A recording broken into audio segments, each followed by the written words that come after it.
நம்ம யோகத்தின் தடைகள் என்னன்னு பார்த்துட்டு வந்துட்டுருக்கோம். அதில் பிரமாதா அப்படிங்கிற தடை என்னங்கிறத பார்க்கலாம். பிரமாதம் அப்படின்னாலே ஒரு செயலை செய்வதற்கு முன் அதை பற்றி ஆராயாமல் அதனுடைய சாதக பாதகங்கள் என்னன்னு தெரியாமல் அந்த செயலில் இறங்குவது. இதனால என்ன ஆகும்னா அதனுடைய செயலினால் கிடைக்கக்கூடிய விளைவுகள் எப்படி வருங்கிறது தெரியாது. அதை பற்றி ஆராயாமல் உடனே அந்த காரியத்தை செய்ய துணிந்து செய்வது, இது யோகத்தில் ஒரு தடை. அடுத்தது ஆலஸ்யம். ஆலஸ்யம் அப்படின்னாலே ஒரு காரியத்தை அசுர கதியில், அதாவது அதீத வேகத்தில் செய்வது. இந்த காரியத்தை உடனே முடிக்கணும் அப்படிங்கிற அந்த வேகத்தில் செய்வது. இது ஆங்கிலத்தில் ஹேஸ்ட் அப்படின்னு சொல்லுவாங்க. ஒரு பழமொழியும் இருக்குது, ஹேஸ்ட் இஸ் வேஸ்ட். எவ்வளவு வேகமாக அசுர கதியில் அதை முடிக்கணும்னு நினைக்கிறோமோ அந்த காரியம் சரியாக முடியாது. எனவே ஒரு காரியம் பண்ணும் பொழுது மனம் அமைதியாக அந்த காரியத்தை படிப்படியாக முன்னேற்ற பாதையில் கொண்டு சென்றால் அந்த காரியம் நிறைவேறும். இல்லைன்னா அது பாதியிலே நிற்கும். ஆரம்ப சூரத்தனம் போல ஆரம்பிச்சிருவோம், ரொம்ப வேகமாக நடக்கணும்னு நினைப்போம், ஆனால் அது சரியாக நடக்காது. அடுத்த தடை அவிரதி. யோக பாதையில் செல்லும் பொழுது நம்மளுடைய இந்திரியங்கள் எல்லாமே கூர்மை அடைகிறது.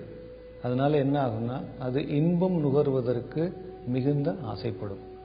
ஓவர் இன்டெலிஜென்ஸ் அப்படின்னு சொல்லுவாங்க இல்லையா, அதிகமான இன்பம் நுகர்வது, அதுவுமே ஒரு யோக பாதையின் ஒரு தடை.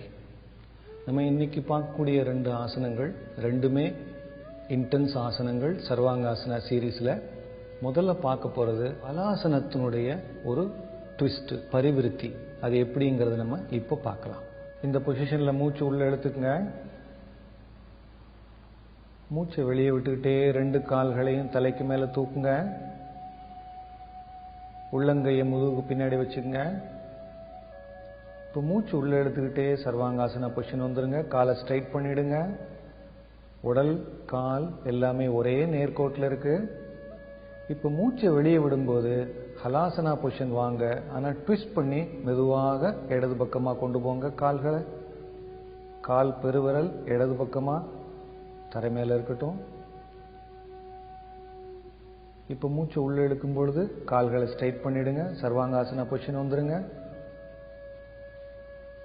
இப்போ மூச்சை வெளியே விடும்போது அதே மாதிரி வலது பக்கம் ட்விஸ்ட் பண்ணிட்டே ஹலாசனா வாங்க.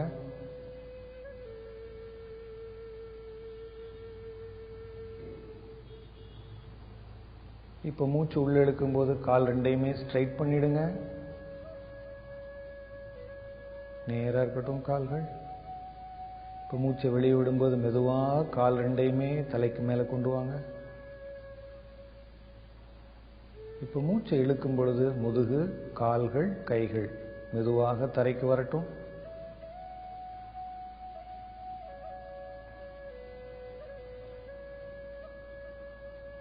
இப்போ ஹலாசனா பரிவிருத்தி எப்படி பண்ணுறது அப்படிங்கிறத இன்னொரு முறை பார்க்கலாம். இந்த பொசிஷனில் மூச்சை உள்ள இழுங்க, மூச்சை வெளியே விட்டுக்கிட்டே 2 கால்களையும் தலைக்கு மேலே கொண்டு போங்க. நேரான கால்கள் மெதுவாக போட்டும். உள்ளங்கையை முதுகு பக்கத்தில் வச்சுக்கங்க. இப்போ காலை ஸ்ட்ரைட் பண்ணிக்கங்க. இப்போ கால்களும் உடம்பும் ஒரே நேர்கோட்டில் இருக்குது. உள்ளங்கை முதுகு தாங்கி இருக்குது. இப்போ மூச்சை வெளியே விடும்போது காலை ரெண்டையும் மடக்கி மெதுவாக ஹலாசனா இடது பக்கமான ட்விஸ்டில் போங்க, பரிவிருத்தி பொசிஷனில்.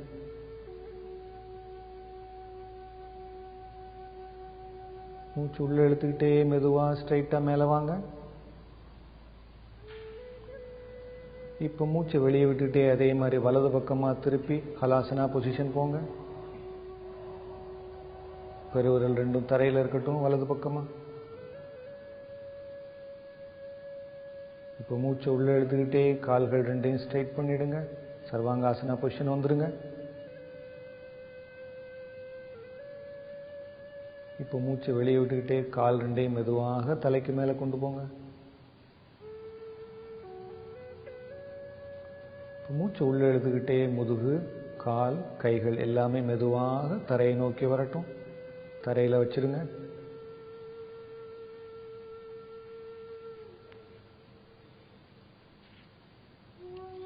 இப்போ ஹலாசனத்துடைய ட்விஸ்ட் பார்த்தோம். அதாவது ஹலாசனத்தில் போயிடும்போதே கால்களை தலைக்கு நேராக வைக்காமல் இடது பக்கமோ இல்லை வலது பக்கமோ வச்சு பண்ணுறது.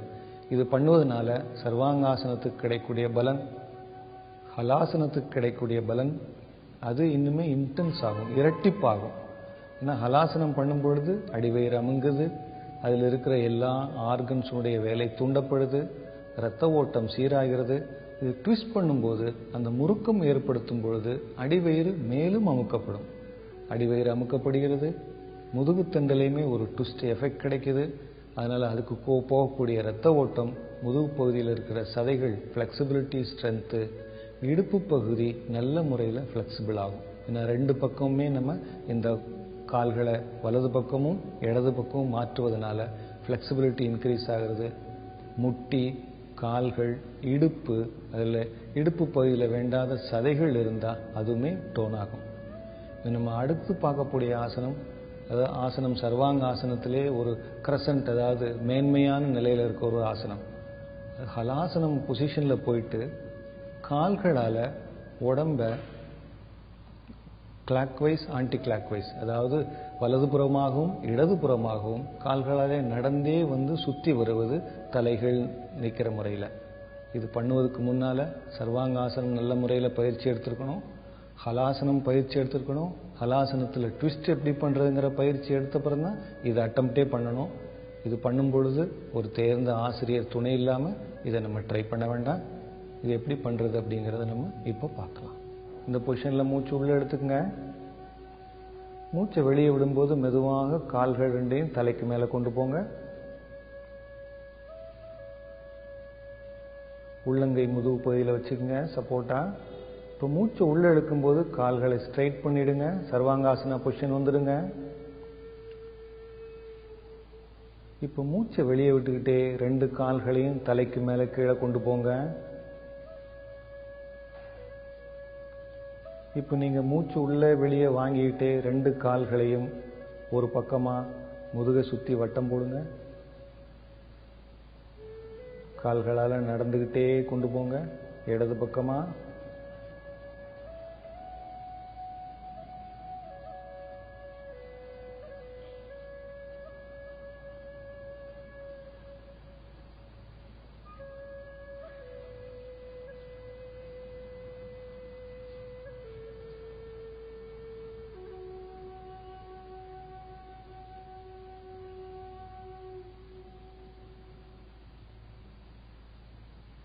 இப்போ இடது பக்கத்துலேருந்து வலது பக்கம் வர்ற வரைக்கும் பார்த்தோம். இப்போ அதே இது ஆப்போசிட் டைரெக்ஷனில் பார்க்கலாம். வலதுலேருந்து இடது போகிறது.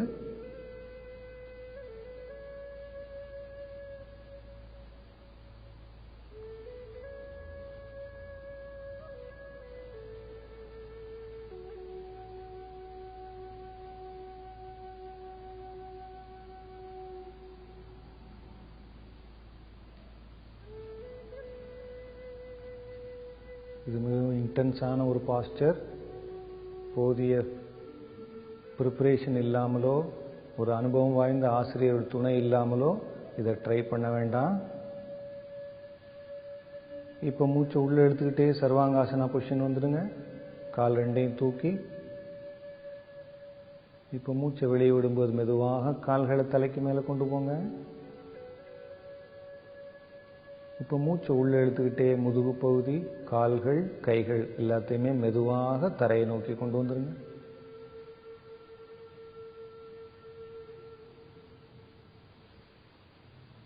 இப்போ நான் சர்வாங்காசனம் மண்டலம் எப்படி பண்ணுறதுங்கிறத பார்த்தோம்.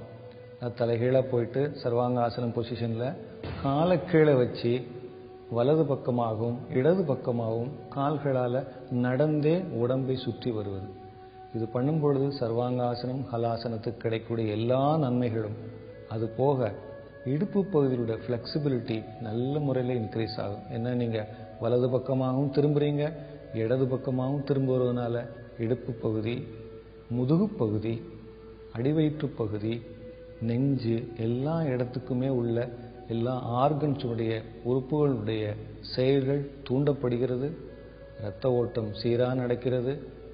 உடம்பே ஒரு நல்ல ஒரு வஜ்ர காயம் சொல்லக்கூடிய ஒரு ஸ்ட்ரென்த்து, உடம்புலேயே ஒரு நல்ல ஸ்ட்ரென்த்து கிடைக்குது. மனநிலையில் பார்த்தீங்கன்னா உங்களுக்கு ஒரு நல்ல தன்னம்பிக்கை, இன்ஃபீரியாரிட்டி காம்ப்ளெக்ஸ் போயிடும், தன்னம்பிக்கை வரும், மனத்திட்பம் கிடைக்கும், ஒரு செயலை எதிர்நோக்கக்கூடிய மன தைரியம் வரும். இந்த ஆசனம் பண்ணும்பொழுது நான் முன்னாடியே சொன்ன மாதிரி ஒரு தேர்ந்த ஆசிரியர் துணையோடு பண்ணுவது நல்லது.